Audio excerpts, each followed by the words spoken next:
Selamat siang, selamat datang di Techminar by Keren. Nama saya Cynthia, moderator untuk Techminar hari ini sekaligus mewakili Keren Indonesia. Nah, kali ini Keren akan melaksanakan Techminar yang bertemakan The Innovation of Biotechnology in the Future. Nah, bioteknologi ini sendiri merupakan salah satu cabang ilmu biologi yang mempelajari tentang bagaimana pemanfaatan makhluk hidup baik mikroorganisme maupun makroorganisme. Lantas, apa aja nih inovasi di bidang bioteknologi dan bagaimana manfaatnya di masa depan? Nah, oke, kita langsung saksikan aja ya. Ini ada narasumber kita sapa dulu ya. Yang pertama ini ada Pak Alex Suherman Depil, itu selaku Biotek and Seed Manager CropLife Indonesia. Dan beliau juga saat ini menjabat sebagai Biotek and Seed Manager di CropLife Indonesia yang mengurusi benih tanaman produk rekayasa genetika dan perbenihan lainnya. Kita akan menyapa narasumber kita yang kedua. Oke, ini yang narasumber kita yang kedua ada Pak Hendra Santrian Purnama selaku co-founder and CMO dari Simon Coritek, dan beliau juga aktif ya di co-founder and CMO at Simon Coritek dan Research at Embedded System and Power Electronics Research Group, lalu menjadi research juga at Center of Electrical Engineering Research and Development, dan member of Institute Advanced Engineering and Science. Kita akan sapa lagi narasumber kita yang terakhir, yaitu ada Kak Karlia Meita, selaku Ketua Program Studi Magister Bioteknologi SITH di ITB. Itu beliau memiliki akademi background di Bachelor of Science di Biologi ITB, Master of Science Bioteknologi ITB, dan PhD Molecular and Physiology of Plants di University of Western Australia. Karena kita sudah menyapa narasumber kita pada hari ini, maka kita akan masuk ke sesi presentasi oleh para panelis hari ini. Maka dari itu, yang pertama saya ingin mengundang Pak Alex L. Suherman, selaku Biotech and Seed Manager CropLife Indonesia. Untuk waktu dan tepatnya, saya persilahkan. Saya mau kenalan dulu nih. Jadi CropLife Indonesia itu merupakan bagian dari Federasi Global. Kami berkantor pusat di Brussels, di Belgium. Ya. Nah, di CropLife Indonesia sendiri itu ada 5 divisi, seperti yang bisa dilihat. Saya handle untuk produk bioteknologi tanaman dan perbenihannya. Anggota kami ada 6 perusahaan global, multinational companies, ada Syngenta, Bayer, Corteva, BASF, MMC, Nufarm. Saya mau mengawali presentasi saya, ini ada sesuatu yang mencekam, yang mengkhawatirkan, adanya suatu kenaikan jumlah populasi manusia secara eksponensial, meningkat secara drastis, tetapi di satu sisi kita memiliki ketersediaan bahan pangan yang terbatas.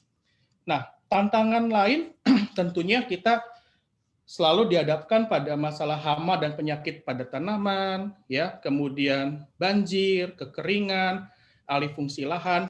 Nah, ini ada data dari CMO Biotrop, mereka melakukan riset, kalau hama dan penyakit tanaman ini tidak ditangani dengan bijak, dengan benar, maka bisa menghilangkan produktivitas tanaman pangan sampai dengan hampir 40%. Nah, oleh karena itu kita butuh suatu pendekatan yang berasaskan sains. Salah satunya adalah dengan pemanfaatan atau aplikasi dari crop biotechnology.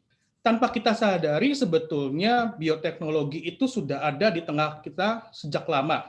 Ya, kita tanpa sadar pernah mengkonsumsi misalkan tape singkong, ya, kemudian ada tempe, keju, roti, wine, atau kecap, dan sebagainya. Ini sudah kita temukan sehari-hari, sudah kita konsumsi, dan sebetulnya itu adalah produk bioteknologi.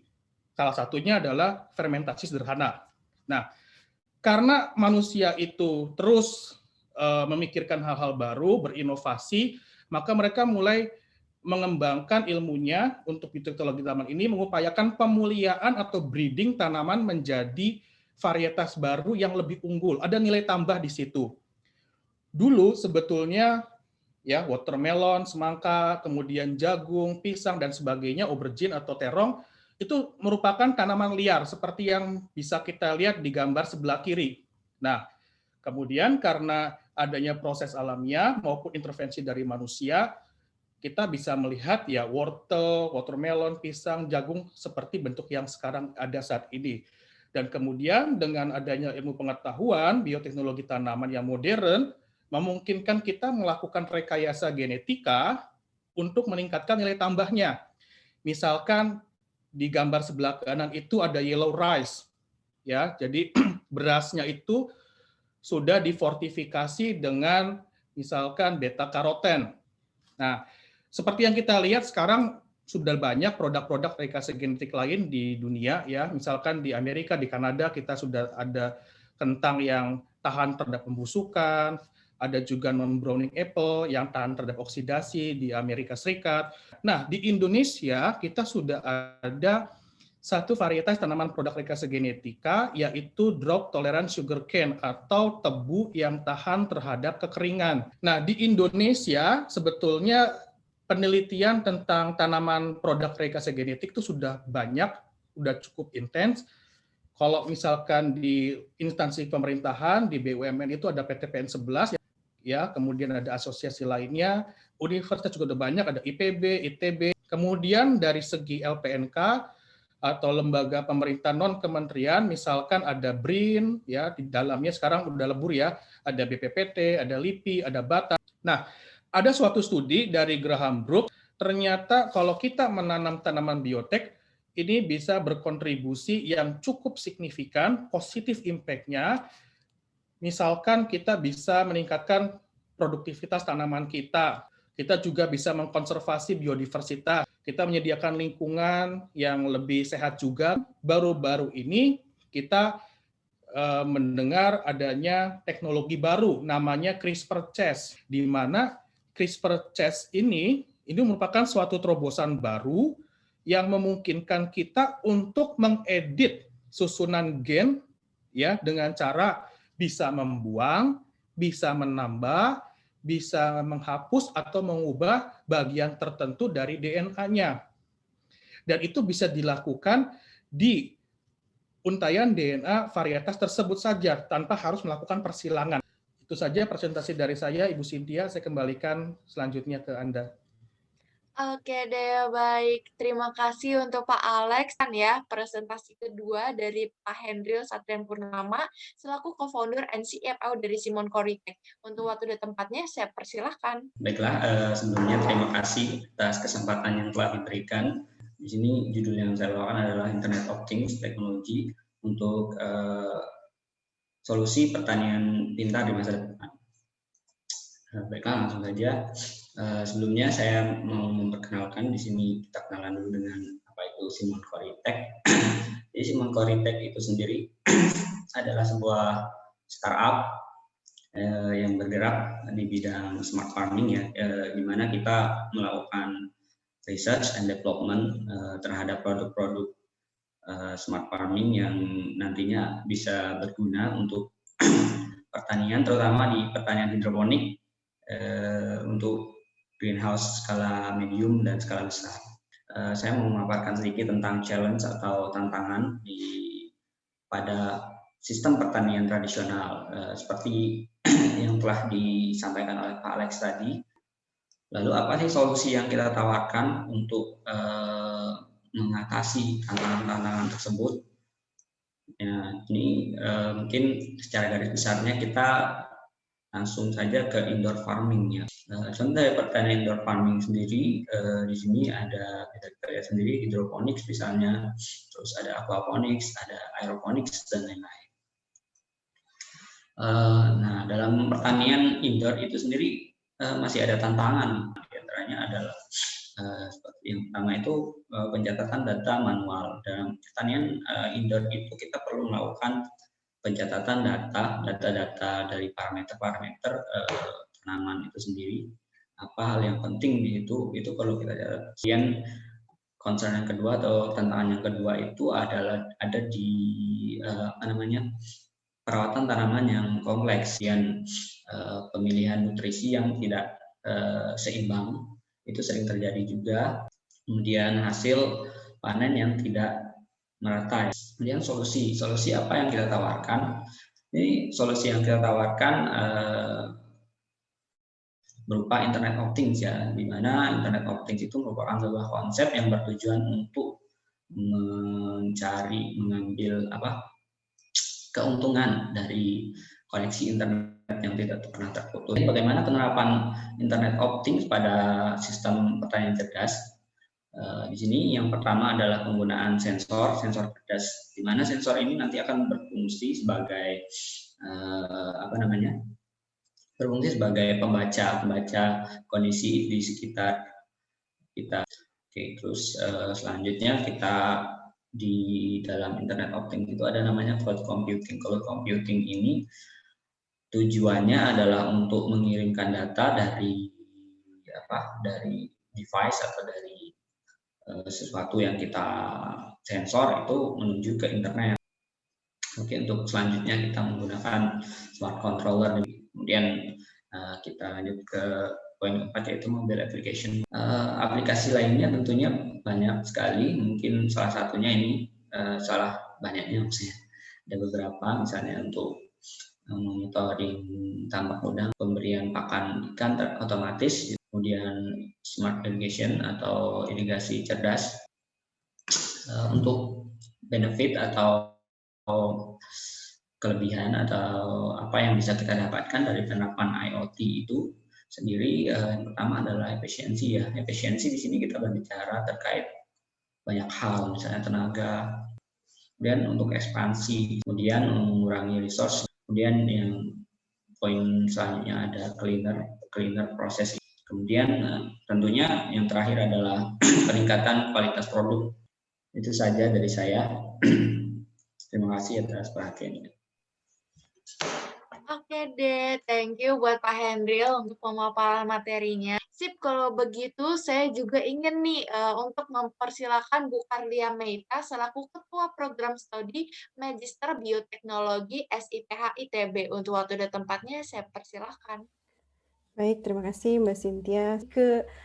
Sebetulnya bioteknologi itu basisnya apa sih?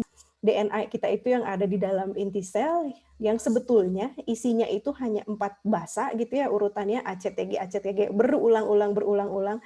Kemudian ACTG ini gitu dari DNA ini untuk mengkode apa sih? Nah, dia tuh untuk mengkodekan protein. Protein kalau tadi hanya 4 basa, kalau protein terdiri dari asam amino dan hanya 21. Kemudian 21 ini berkombinasi sedemikian rupa gitu ya, menghasilkan protein macam-macam.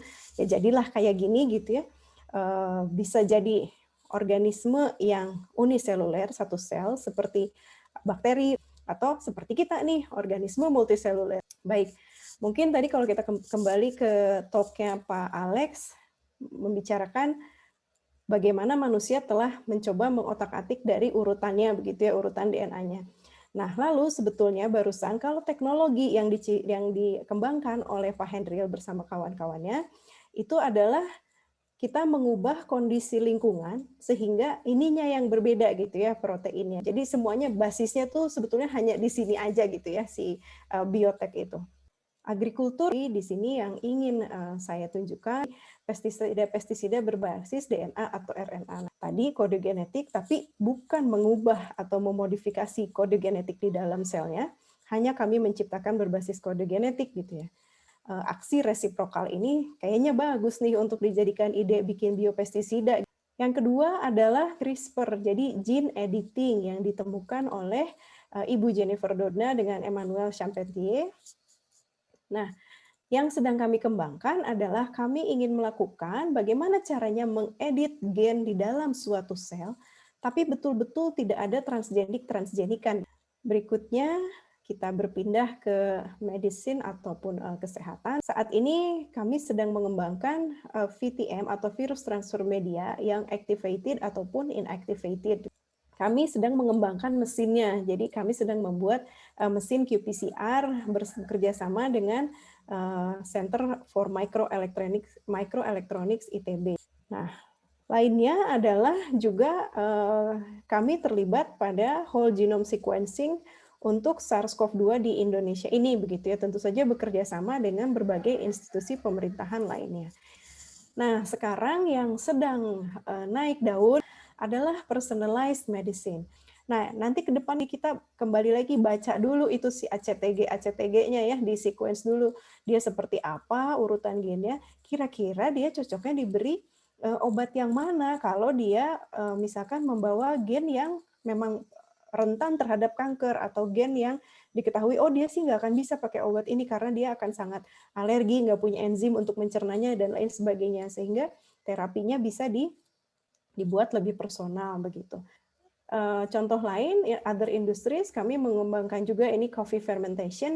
Nah, kalau di sini kita coffee fermentation, jadi menggunakan konsorsium bakteri sehingga tidak menggunakan luwak karena banyak juga untuk animal ethics. Nah, kalau ini dengan fermentasi tapi diklaim rasanya lebih unggul kopi hasil fermentasi kami daripada hanya kopi luwak begitu. Nah, sekarang saya ingin menarik perhatian kita semua gitu ya, bahwa kekuatan bioteknologi itu conversation gitu ya, percakapan mengenali bioteknologi itu harus melibatkan semua orang gitu ya, karena itu akan berhubungan dengan kedaulatan kita semua.